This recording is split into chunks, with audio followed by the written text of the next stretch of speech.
তাই ইতিমধ্যেই দর্শক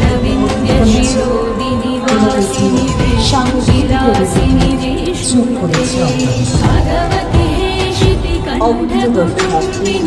আমি মত দর্শক করছি আপনাদের জানিয়ে রাখি আমাদের মন্ত্র